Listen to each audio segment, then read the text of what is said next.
Amen. Alors, pour ceux qui ne me connaissent pas, je m'appelle Andrew et je suis né à Montréal.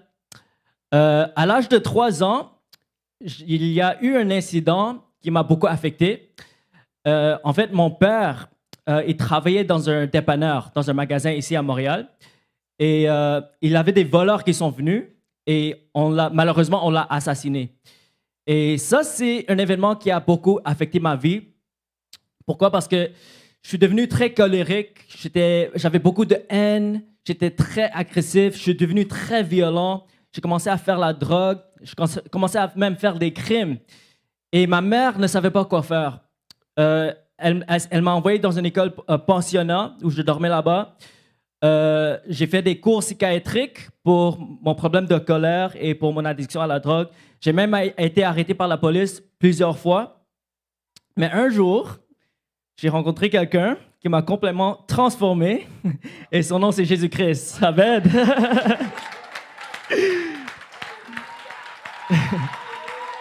Alléluia. Et Jésus a complètement transformé ma vie. Jésus m'a donné une nouvelle cœur. Jésus m'a donné une habilité de pardonner, de aimer. Et aujourd'hui, je retourne dans ce quartier où mon père a été assassiné et je prêche l'Évangile presque tous les jours. Et vous savez, quand Dieu m'a transformé, il m'a donné un tel soif pour prier et un faim pour méditer la Bible. Et tous les jours, j'étais en train de prier, j'étais en train de lire la Bible.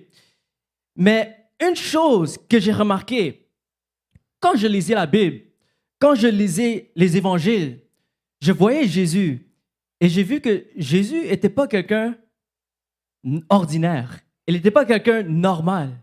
Il était différent. Une chose que j'ai remarquée, c'est qu'il opérait dans le surnaturel. Il guérissait les malades, il chassait les démons, il ressuscitait les morts. Et quand j'ai lu dans les Actes des Apôtres, je voyais que ce n'était pas juste Jésus qui marchait dans le surnaturel, mais même les disciples de Jésus faisaient les mêmes choses que Jésus, et même plus grand.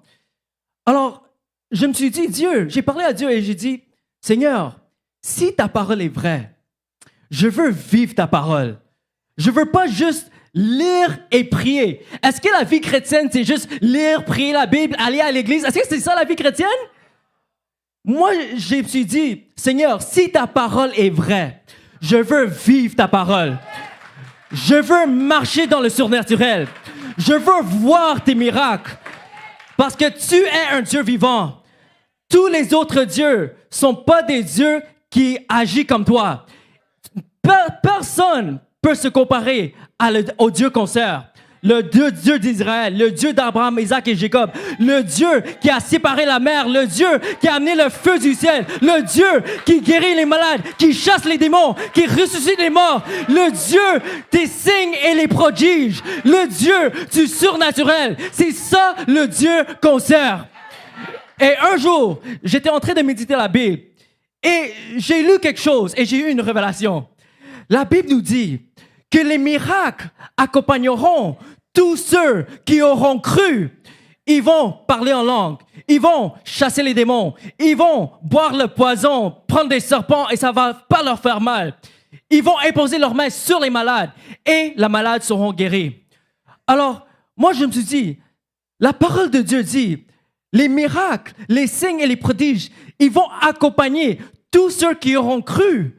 Pas tous ceux qui sont pasteurs, pas tous ceux qui sont spéciaux, pas tous ceux qui ont une onction spéciale, pas juste ceux qui ont un don spécial, mais les signes accompagneront tous ceux qui auront cru. Est-ce qu'on a des gens qui croient ici dans la salle?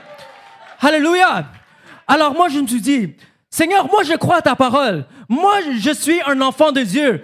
Alors moi je suis qualifié de marcher dans le surnaturel. Je suis qualifié de chasser les démons. Je suis qualifié de guérir les malades. Et j'étais à la maison et j'étais tellement en feu. Et je me suis dit, Seigneur, je veux vivre ta parole. Et après, je regardais mes mains et j'ai dit, Seigneur, ta parole dit, les personnes à qui je vais imposer mes mains seront guéries au nom de Jésus-Christ. Alors, je suis sorti dehors de ma maison et j'ai dit, Seigneur, je veux trouver les malades pour prier pour eux, pour que tu te manifestes. Et je suis allé dans un parc, j'ai vu un groupe de jeunes et c'était des skateboarders, ok? Ils fumaient la drogue.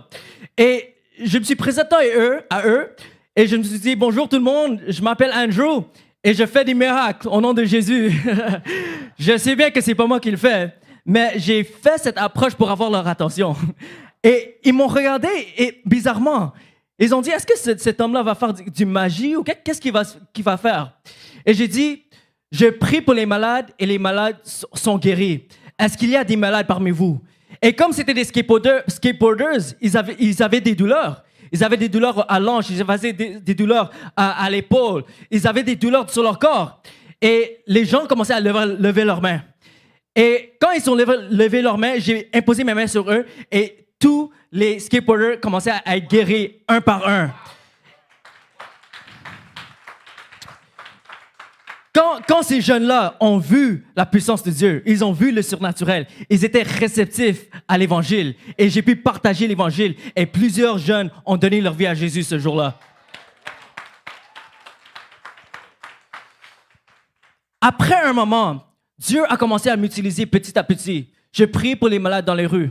Mais après, j'ai eu une idée. Je me suis dit, il y a tellement de malades dans les hôpitaux. Il y a tellement de les gens qui souffrent, les gens qui sont en train de mourir. Et j'ai pris une décision. Tu sais quoi? Aujourd'hui, après le travail, je vais aller à la salle d'urgence. Je vais trouver les malades dans les hôpitaux. Et je vais imposer mes mains aux malades. Et j'ai commencé à aller dans les hôpitaux. J'ai commencé à imposer mes mains sur les malades. Et j'ai commencé à voir des miracles incroyables. Les gens qui étaient guéris. Un jour, j'ai rencontré une madame. Elle avait un tumeur au ventre. Un gros tumeur, comme un ballon de volleyball. J'ai imposé mes mains sur elle. J'ai dit, au nom de Jésus, ce tumeur, ça va disparaître. Au nom puissant de Jésus-Christ, je chasse tout cancer, je chasse tout symptôme, je chasse toute maladie de ce corps. Dans moins de 24 heures, le tumeur a été totalement disparu.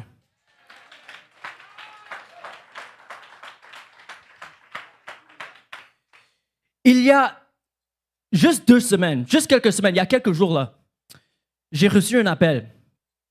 C'est une madame que j'avais priée un jour et elle a été guérie. Elle a prié parce que sa petite fille était à l'hôpital. Elle avait un problème de cœur et elle a fait une opération. Mais quelque chose s'est passé et je pense qu'il y avait une complication. Et après l'opération, le bébé s'est pas réveillé. Et quand on m'a appelé, le bébé était dans un coma pendant 7 jours. Et on m'a appelé, je suis venu pour prier pour le bébé.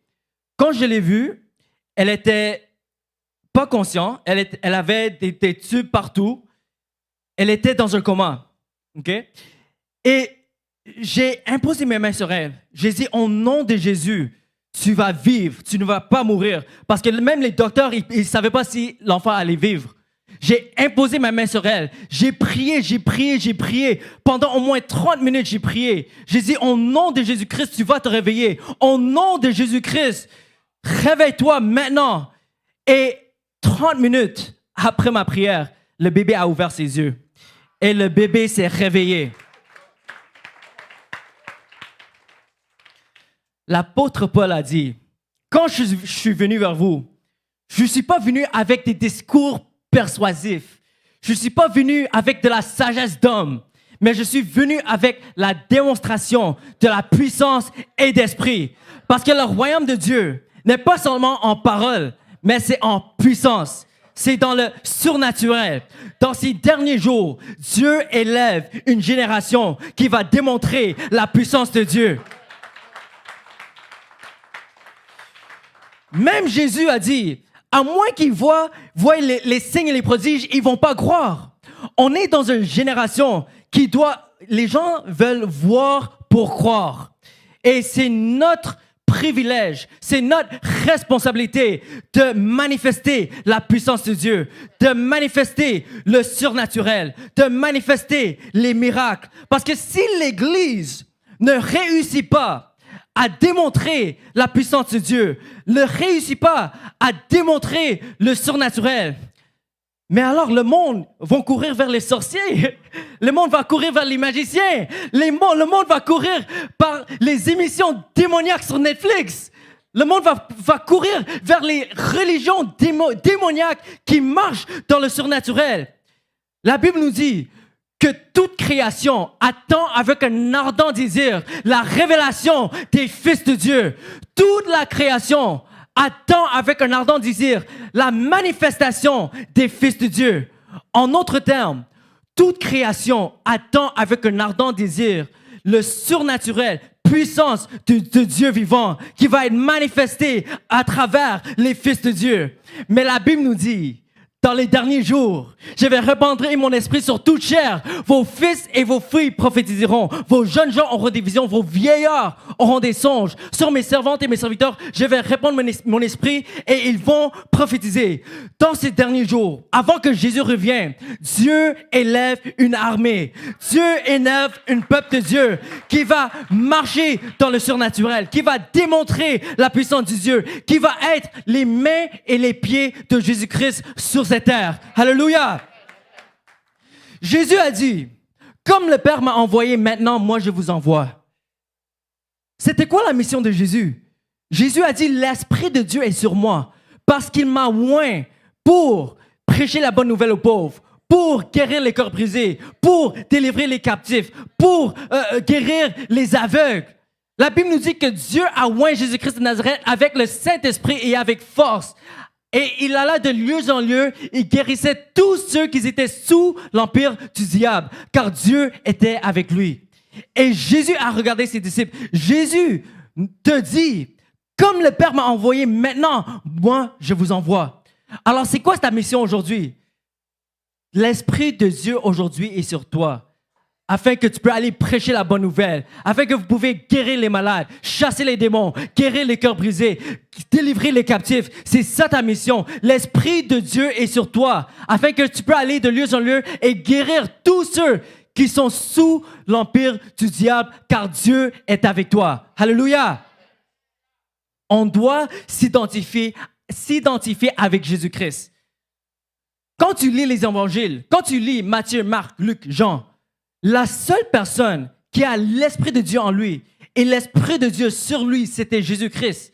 Alors la seule personne, en tant qu'enfant de Dieu, en tant que quelqu'un qui a l'Esprit de Dieu qui vit en toi, la seule personne que tu dois t'identifier avec, c'est Jésus-Christ lui-même. Tu es appelé à être Jésus-Christ pour le monde. Amen. C'est pour ça que l'apôtre Paul a dit, je suis crucifié avec Christ. Ce n'est plus moi qui vis, mais c'est Jésus-Christ qui vit en moi. Et Jésus veut vivre à travers de chacun de vous, avec les signes et les prodiges, avec les miracles, les guérisons, les délivrances. Il veut t'utiliser dans ces derniers jours avant que Jésus revienne. Amen.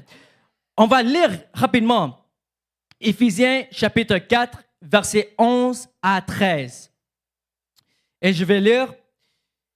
Et il a donné les uns comme apôtres, les autres comme prophètes, les autres comme évangélistes, les autres comme pasteurs et docteurs, pour le perfectionnement des saints en vue de l'œuvre du ministère et de l'édification du corps de Christ, jusqu'à ce que nous soyons tous parvenus à l'unité de la foi et de la connaissance du Fils de Dieu et l'état d'homme fait à la mesure de la stature parfaite de Christ. Alors, la Bible nous dit que Dieu a donné les dons aux hommes. Il a donné les apôtres, les prophètes, les évangélistes, les pasteurs, les docteurs. Mais c'est quoi la fonction de ces ministères? C'est quoi la fonction de tous ces grands hommes et dieux qui ont parlé devant vous? La fonction, c'est pour équiper les saints, pour le perfectionnement des saints. Afin qu'on puisse être unis dans la foi, afin qu'on puisse avoir la connaissance du Fils de Dieu, afin qu'on puisse atteindre la mesure parfaite de Christ, la stature parfaite de Christ. Vous savez, souvent les gens, ils se disent, moi je veux être pasteur, moi je veux être apôtre, moi je veux être prophète, évangéliste. Mais c'est pas mon but. Moi, je veux être comme Jésus. Amen. Parce que la Bible nous dit que tu es prédestiné pour être conformé à l'image de Christ. Alors, ta destinée, c'est de ressembler à Jésus-Christ. Jésus a dit, tous ceux qui croient en moi vont faire les mêmes œuvres que moi, et même plus grands, parce que je vais au Père. Il n'a pas dit tous ceux qui sont pasteurs, pas tous ceux qui sont apôtres, pas tous ceux qui sont spéciaux, tous ceux qui croient en moi. Est-ce qu'il y a des gens qui croient dans cette salle aujourd'hui? Alléluia! Et quand on lit les Actes des Apôtres, on voit que les disciples ont accompli cette prophétie de Jésus. Quand Jésus a dit qu'on va faire les mêmes œuvres et plus grands, on voit que Pierre et Jean, quand ils marchaient au temple, ils voient un paralytique. Il dit, or, je n'ai pas d'argent, mais ce que j'ai, je te donne. Au nom de Jésus, de Christ de Nazareth, lève-toi et marche. Et après qu'il a fait ces miracles, les foules sont venues. Et Pierre a commencé à prêcher l'évangile. Et la Bible nous dit que les gens savaient que Pierre et Jean, ce n'étaient pas des gens éduqués. Ce n'étaient pas des gens qui sont passés par le séminaire. Ce n'étaient pas les gens qui ont étudié la théologie. Ce n'étaient pas les gens qui ont un don spécial. C'était les hommes ordinaires. Mais quelque chose les a distingués. Ils ont vu qu'ils étaient avec Jésus. Parce qu'ils opéraient exactement comme Jésus. Et non seulement ça, Pierre commençait à faire même des plus grandes œuvres que Jésus. La Bible nous dit que l'ombre de Pierre commençait à guérir les malades. La Bible nous dit que les linges et les tissus qui touchaient le corps de Paul commençaient à guérir les malades. Il commençait à faire des choses que même Jésus-Christ n'a jamais fait. Et dans ces derniers jours, il y aura un réveil. Mais le réveil se veut un réveil du peuple de Dieu qui va marcher dans leur identité, qui va marcher dans le surnaturel, qui va marcher dans les signes et les prodiges, qui va démontrer la puissance de Dieu parce qu'on sert un Dieu vivant. Alléluia. Et ça va pas juste être les pasteurs, ça va pas juste être les prophètes, pas juste les apôtres, mais les hommes et les femmes ordinaires qui vont connaître leur identité en Christ, qui vont connaître que celui qui est en eux sont plus grands que celui qui est dans le monde, qui vont savoir que le même esprit qui a ressuscité Jésus dans la mort vit en eux, au nom de Jésus. Amen. Maintenant, on va regarder à quelques clés essentielles. OK? Je vais vous partager 4 clés essentielles pour guérir les malades comme Jésus.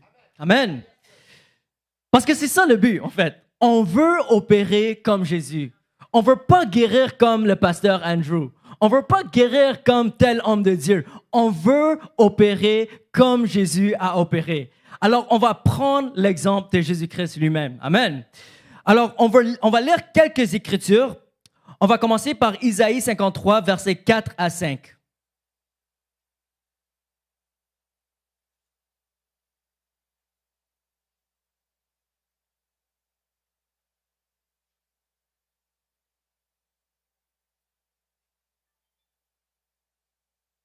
Si quelqu'un est là, vous pouvez le lire.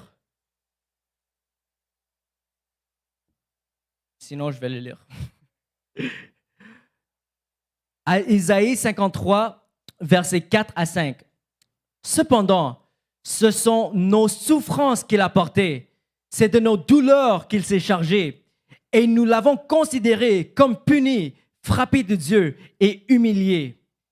Mais il était blessé pour nos péchés, brisé pour nos iniquités. Le châtiment qui nous donne la paix est tombé sur lui, et c'est par ses meurtrissures que nous sommes guéris.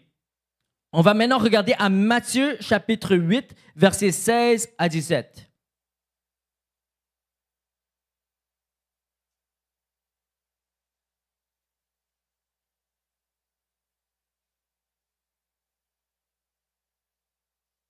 Matthieu chapitre 8, versets 16 à 17 nous dit, « Le soir, on amena auprès de Jésus plusieurs démoniaques.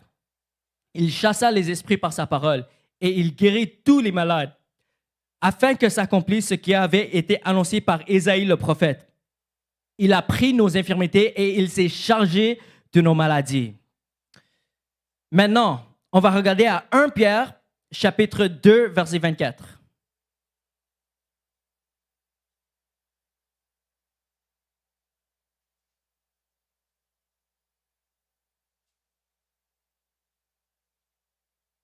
1 Pierre chapitre 2, verset 24 nous dit, « Lui qui a porté lui-même nos péchés en son corps sur le bois, afin que, morts au péché, nous vivions pour la justice. Lui par les meurtrissures duquel vous avez été guéris. » Amen. Alors, Isaïe donne une prophétie de ce que Jésus va faire. La Bible nous dit que Jésus a pris nos souffrances. Il a porté nos maladies. Et ce mot veut dire qu'il a pris la punition à notre place pour notre maladie, pour notre souffrance. Alors, les gens, peut-être, ils vont dire que ça, c'est juste une guérison spirituelle. Mais quand on lit en Matthieu, Jésus utilise ce même verset. Quand il guérissait les malades, quand il chassait les démons, il disait que ça, c'était accomplir la prophétie d'Isaïe. Alors, on voit clairement que ça ne parle pas de guérison spirituelle, mais de guérison physique. Et l'apôtre Pierre, il cite le même verset. Il dit, « Par les meurtrissures de Jésus, on a été guéris. » Vous savez, souvent, les gens se posent la question, est-ce que c'est la volonté de Dieu de guérir? Et ils vont avoir tellement de différentes excuses. Si on demande à Dieu, est-ce que c'est sa volonté? Sa seule réponse peut être, par les meurtrissures de Jésus, on a déjà été guéris. Quelque chose qui est intéressant, Pierre a changé ce verset. Le verset en Isaïe dit que par les meurtrissures de Jésus, on est guéri. Mais Pierre a fait un petit changement. Pierre a dit, par les meurtrissures de Jésus, on a été guéri. Alors, Isaïe, c'était dans le présent, parce que Jésus n'est pas encore venu. Mais quand Pierre l'a dit, Jésus avait déjà été lapidé, il a déjà coulé son sang pour nos maladies. Alors, il a changé le verset, il a dit, par les meurtrissures de Jésus, on a été guéri. Alors, la guérison est déjà dans le passé. Alors, si quelqu'un te dit, ce n'est pas le temps pour toi que Dieu te guérit, tu as juste à lui répondre, le temps de Dieu, il y a 2000 ans. J'ai déjà été guéri par Jésus-Christ, par le sang de Jésus. Jésus a payé le prix déjà pour la maladie. Alors, on doit comprendre que la guérison, c'est toujours la volonté de Dieu. Parce que le prix a été payé déjà. Il a déjà guéri les maladies. Même Jésus, il a dit, quand vous priez, prie que ta volonté soit faite sur la terre comme au ciel. La volonté de Dieu, c'est que ça soit sur la terre comme au ciel. Est-ce qu'il y a la maladie au ciel? Est-ce qu'il y a des démons au ciel? Est-ce qu'il y a la pauvreté au ciel? Est-ce qu'il y a des malédictions au ciel? La Bible nous dit que Jésus est devenu une malédiction pour nous, afin qu'on puisse marcher dans ses bénédictions. Alors, la guérison est toujours la volonté de Dieu, parce que c'est le diable qui vient de voler, qui vient d'égorger, qui vient de tuer. Ce n'est pas Jésus. Jésus est venu pour donner la vie et la vie en abondance. La Bible nous dit que Jésus alla dans lieu en lieu et il guérissait tous ceux qui étaient opprimés par le diable.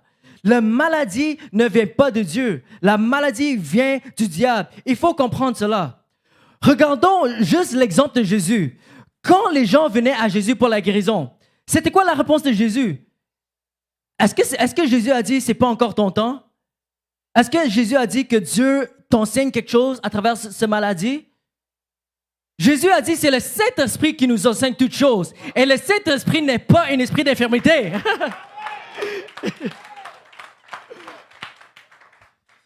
Vous savez, il y a quelques années, quand je servais dans mon église, il y avait un pasteur. Un jour, il est venu à l'église. Elle a dit, le docteur m'a dit que j'ai le cancer. Et je ne sais pas combien de temps je vais vivre. Et elle était prête à mourir. Et moi, j'ai refusé cela. J'ai dit non, ce n'est pas la volonté de Dieu. Alors, on a prié pour elle. On a prié pour elle. Et chaque fois qu'on avait des nouvelles, c'était comme si la maladie s'empirait. Et après un moment, les gens commençaient à se décourager. Les gens commençaient à dire, est-ce que peut-être c'est la volonté de Dieu? Est-ce qu'on doit se préparer pour le funérail? Est-ce qu'on doit arrêter à prier? Et un jour, il y a des leaders qui sont venus et ils nous ont parlé. Ils ont dit, vous savez, on ne connaît pas la volonté de Dieu et il faut être prêt qu'elle perde sa vie. Il faut être prêt pour cela. Alors, il faut arrêter de prier. Et quelque chose en moi, je me suis mis en colère. J'étais fâché, j'avais un zèle immature. Mais je connaissais la volonté de Dieu. Je savais que ce n'était pas la volonté de Dieu qu'elle meure. Je savais que par les meurtrissures de Jésus, elle a déjà été guérie. Alors j'ai dit au pasteur, pasteur, chaque fois que je vous vois, je vais imposer mes mains sur vous. Alors chaque fois que je l'ai vue, j'ai prié pour elle, je persévérais et je gardais cette foi. Et quelques semaines après, elle revient, elle dit, le docteur dit que le cancer est disparu.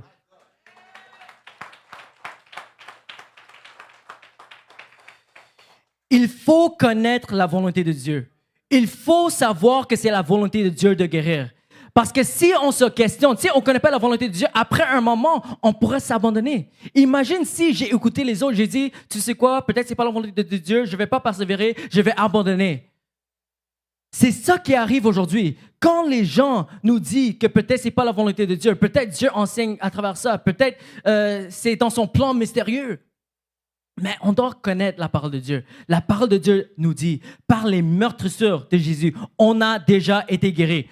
Alors, le clé numéro 1, pour guérir les malades comme Jésus, il faut comprendre que c'est toujours la volonté de Dieu de guérir. Amen.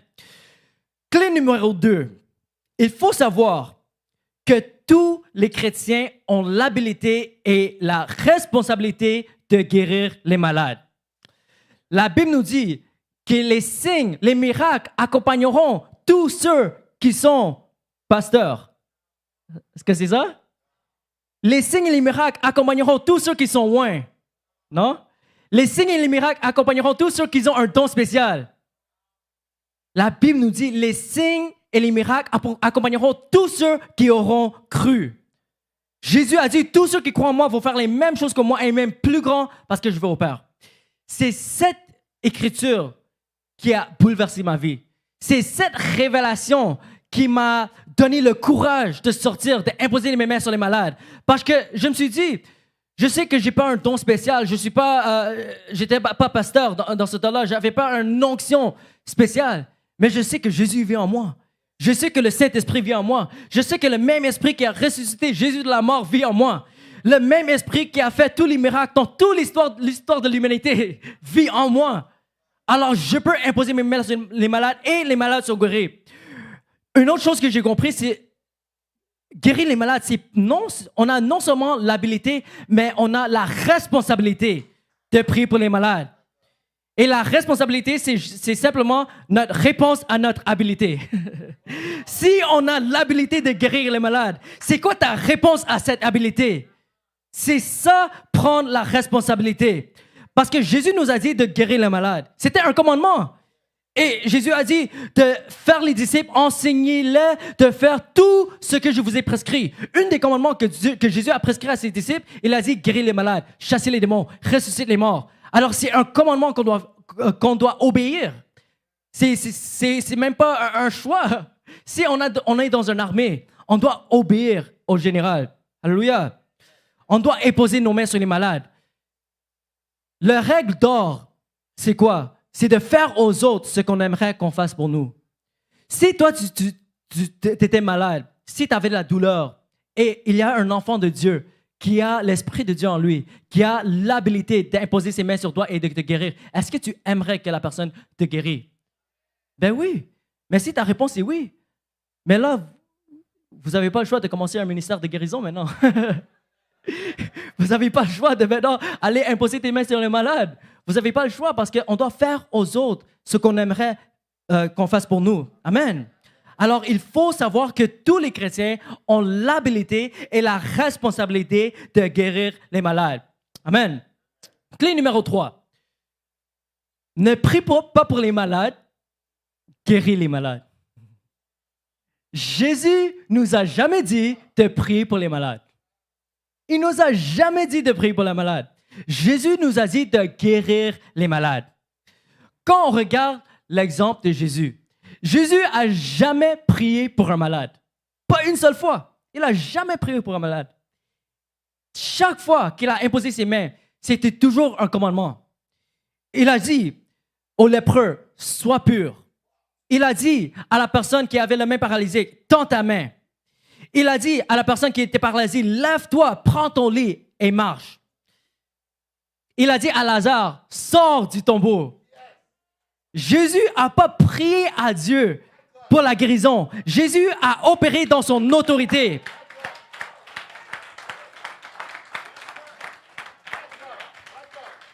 Jésus a dit, toute autorité sur le ciel et sur la terre a été donnée à moi. Maintenant, vas-y, prêche l'évangile, forme les disciples, guéris les malades, chasse les démons, prends autorité, guéris les malades, parle aux maladies, parle au diable.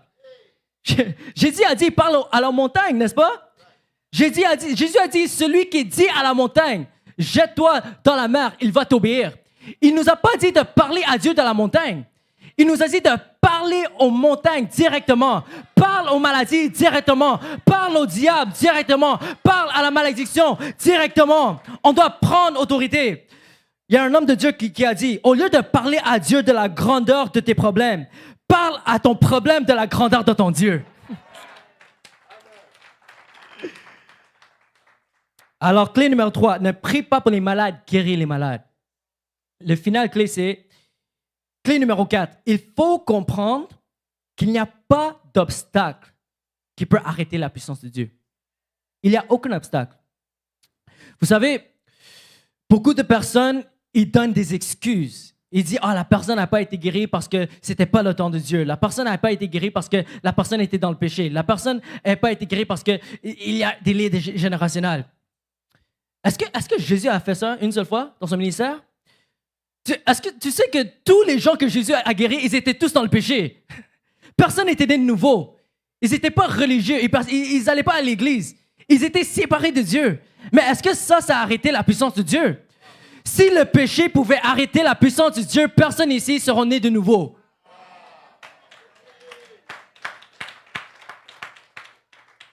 Jésus a dit au paralytique, lève-toi, prends ton lit et marche. Et après qu'il a été guéri, Jésus a dit, maintenant que tu es guéri, va et ne pêche plus, peur que quelque chose de pire revienne sur toi. Alors là, on sait que la personne était dans le péché, mais c'est pas le péché qui a arrêté la guérison. C'est pas pour encourager le péché, parce que si tu es guéri et tu marches dans le péché, là, ton jugement sera encore plus pire. Mais ce que je veux vous amener, c'est qu'on ne doit pas mettre des qualifications pour recevoir la guérison. Parce que rien ne peut arrêter la puissance de Dieu. Alléluia. Les liens générationnels ne peuvent pas arrêter la puissance de Dieu. Jésus a parlé les liens générationnels juste une seule fois dans la Bible. Les pharisiens ont dit, qui a péché, lui ou ses parents, pour que cet homme est né aveugle? Qu'est-ce que Jésus a dit? Est-ce que Jésus a dit que ça, c'est un jugement de Dieu, alors je ne peux pas guérir cette personne parce que c'est un lien générationnel? Il a dit, ni cet homme, ni ses parents ont péché, mais que la gloire de Dieu se manifeste à travers la guérison. Et l'aveugle a été guéri à ce moment-là. Alors, on doit arrêter à donner des excuses. Et ce dernier point peut-être va vous choquer. La personne qui reçoit la guérison n'a pas nécessairement besoin d'avoir la foi. Jésus a toujours honoré la foi. C'est bien d'avoir la foi. Mais comment Lazare a eu la foi? Est-ce que Lazare a eu la foi pour ressusciter? C'était la foi de qui a ressuscité Lazare de la mort? Est-ce que c'était la foi de Lazare? C'était la foi de Jésus. On voit une autre histoire dans la Bible. Il y a un officier romain. Il dit, Seigneur, viens chez moi. Non, il dit, Seigneur, mon serviteur est malade chez moi. Jésus a dit, je vais venir le guérir. Qu'est-ce que l'officier romain a dit? Il a dit, ne viens pas chez moi parce que je ne suis pas digne que tu viennes chez moi. Mais dis seulement un mot et mon serviteur sera guéri. Parce que moi, je suis un homme sous autorité. Je comprends l'autorité. Quand je dis à mes serviteurs, va, ils vont. Quand je dis à mes serviteurs, viens, ils viennent. Ils comprenaient l'autorité. Et Jésus a dit, je n'ai jamais vu autant de foi que cet homme en Israël. Et il a dit que ça soit fait selon ta foi. Et son serviteur a été guéri. Est-ce que c'était la foi du serviteur qui l'a guéri? C'était la foi du officier romain. Alors, on peut avoir la foi pour guérir. On peut avoir la foi pour les autres. C'est vrai que Jésus n'a pas pu faire beaucoup de miracles chez lui parce que les gens le méprisaient. Mais la Bible nous dit qu'à chaque personne qu'il a imposé ses mains, ils étaient tous guéris. Alors tous les gens qui sont venus à Jésus, même dans un village où il y avait l'incrédulité, tous les gens qui sont venus à lui ont été guéris à 100%. C'est comme si on vient dans un village, on fait une conférence comme ça. C'est sûr que les gens qui n'ont pas la foi ne vont même pas venir pour la guérison. Ils ne seront pas guéris. Mais tous ceux qui vont venir, ils vont être guéris. Parce que Jésus a guéri tout. Jésus a guéri des milliers. Jésus a jamais donné des excuses. Il n'a jamais demandé est-ce que tu as assez de foi? Est-ce que tu as répandu tes péchés? Est-ce que tu as un lien générationnel? Non, il a simplement guéri les malades instantanément, sans excuse, parce que rien ne peut arrêter la puissance de Dieu.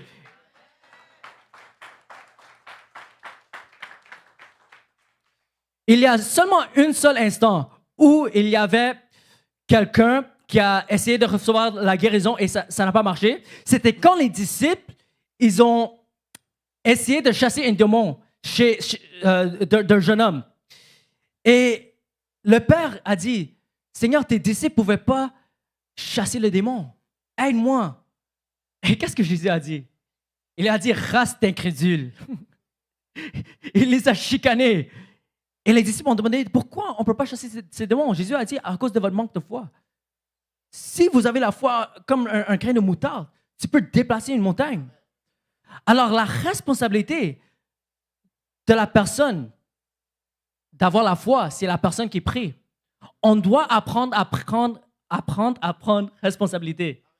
On doit apprendre à arrêter à mettre la blâme sur Dieu. Arrêter à mettre la blâme sur le malade. Mais prendre responsabilité et dire c'est moi qui peux avoir la foi pour toi. Même si tu ne crois pas. Même si tu es un bouddhiste. Même si tu es un musulman. Même si tu es un non-croyant. Je vais avoir la foi pour toi et Dieu va te guérir maintenant. Vous savez, une fois, j'étais en train de marcher dans mon quartier. Je vois des jeunes garçons et j'utilise la même approche. J'aime cette approche avec les jeunes. Je dis juste, je fais des miracles au nom de Jésus. Parce que les gens me regardent comme si je suis fou. Comme, qu'est-ce qu'il va le faire? Et il y avait un jeune homme qui était musulman. Et il n'avait aucune foi, il ne croyait pas. Il a dit, moi je suis musulman.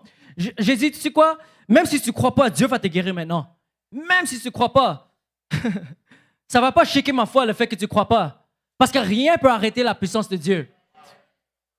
Jésus, si tu guéris aujourd'hui, tu donnes ta vie à Jésus. Parce que tu me dis que tu ne crois pas. Si tu te guéris maintenant, tu donnes ta vie à Jésus. Le jeune homme avait une jambe plus petite que l'autre. J'ai prié pour lui et la jambe s'est repoussée devant tous ses amis. Tout le monde était choqué. Et même lui, il ne pouvait pas renier le fait que Dieu l'avait guéri, que Dieu l'avait visité ce jour-là. Si les gens ont besoin d'avoir la foi pour la guérison, comment on va gagner les non-croyants? Comment on va gagner les musulmans? Comment on va gagner les bouddhistes s'ils ont besoin d'avoir la foi pour guérir? Comment ils vont voir les miracles? La Bible nous dit qu'on impose nos mains sur les malades et les malades seront guéris. Ce n'est pas écrit qu'on impose les mains sur les croyants, ceux qui ont la foi. La Bible nous dit qu'on impose nos mains sur les malades et les signes et les prodiges confirment la parole qu'on amène. L'évangile qu'on porte est accompagné par les signes et les prodiges. Et on peut avoir la foi pour les autres. Alléluia. Alors, juste pour faire un petit recap pour les 4 clés, OK? Les 4 clés pour guérir les malades comme Jésus. Numéro 1, il faut comprendre que c'est toujours la volonté de Dieu de guérir. Numéro 2, il faut savoir que tous les chrétiens ont l'habilité et la responsabilité de guérir les malades. Clé numéro 3, ne prie pas pour les malades, guéris les malades. Clé numéro 4, il faut comprendre qu'il n'y a pas d'obstacle qui peut arrêter la puissance de Dieu. Amen. Maintenant, le nom de cette conférence est Transformers. Amen. Et si notre vie ne ressemble pas à la vie de Jésus, notre vie doit être transformée. Vous savez, il y a un seul verset dans toute la Bible qui nous dit comment notre vie peut être transformée.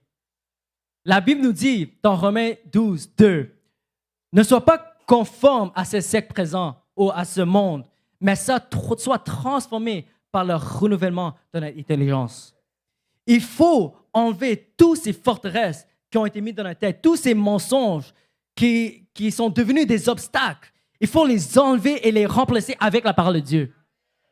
La Bible nous dit que les armes avec lesquelles nous combattons ne sont pas charnelles, mais ils sont puissants par Dieu pour renverser les forteresses. C'est quoi ces forteresses? C'est des raisonnements, c'est la connaissance, c'est les mensonges du diable. Toutes choses qui s'opposent contre la connaissance de Christ. On doit enlever ces obstacles, enlever ces forteresses et on les met à subjection à l'obéissance de Christ. Alléluia. On doit connaître la parole de Dieu. On doit être renouvelé dans notre intelligence. On doit dire, par les meurtrissures de Jésus, on a été guéri. Alléluia. J'impose mes mains sur les malades et ils seront guéris. Je guéris les malades, je chasse les démons, je ressuscite les morts. Je fais les mêmes choses que Jésus et je fais même plus grand parce que Jésus est allé au Père. Et maintenant, Jésus a envoyé son esprit sur toute chair. Jésus a dit, vous recevez la puissance, l'habilité miraculeuse pour faire les signes et les prodiges. Là, on doit dire que plus grand est celui qui est en moi que celui qui est dans le monde. Le même esprit qui a ressuscité Jésus de la mort vit en moi. Et ça, c'est pour l'héritage de chaque chrétien, chaque enfant de Dieu, homme ou femme. Alléluia. Amen. Avant de terminer, j'aimerais prier pour tous ceux qui sont en ligne d'abord. Si vous avez la maladie, si vous avez des douleurs, si vous avez le cancer, n'importe quoi, vous savez, le cancer, c'est pas plus difficile pour Dieu qu'un mal de tête. Pour Dieu, c'est tout la même chose. Et la réponse, c'est la même chose. On ne doit pas faire quelque chose de spécial pour les cas plus difficiles que les cas plus faciles. La réponse, c'est le nom de Jésus et la foi en son nom. Pierre et Jean, ils ont dit, pourquoi vous nous regardez comme si c'est par ma propre puissance, comme si c'est par ma propre onction, comme si c'est par ma propre sainteté que cet homme est guéri. Mais je vais vous dire ce qu'il a guéri. C'est le nom de Jésus et la foi en ce nom qui guérit. Alors maintenant, si vous êtes malade, si vous avez des douleurs, mettez vos mains où il y a la maladie. Au nom de Jésus-Christ, maintenant, je déclare que par les meurtrissures de Jésus, tu es guéri. Tu as déjà été guéri. Au nom de Jésus, je chasse toute maladie, tout symptôme, toute douleur, tout cancer, toute infirmité. Je te commande de quitter maintenant au nom de Jésus-Christ. Sois guéri à 100% de la tête aux pieds. Reçois ta guérison maintenant au nom puissant de Jésus-Christ. Toute douleur te quitte maintenant au nom puissant de Jésus-Christ. Merci Seigneur pour la guérison divine. Alléluia. Est-ce qu'il y a des gens dans cette salle qui sont malades? S'il y a des gens, vous pouvez vous approcher. Aujourd'hui, c'est le jour de ta délivrance. Alléluia.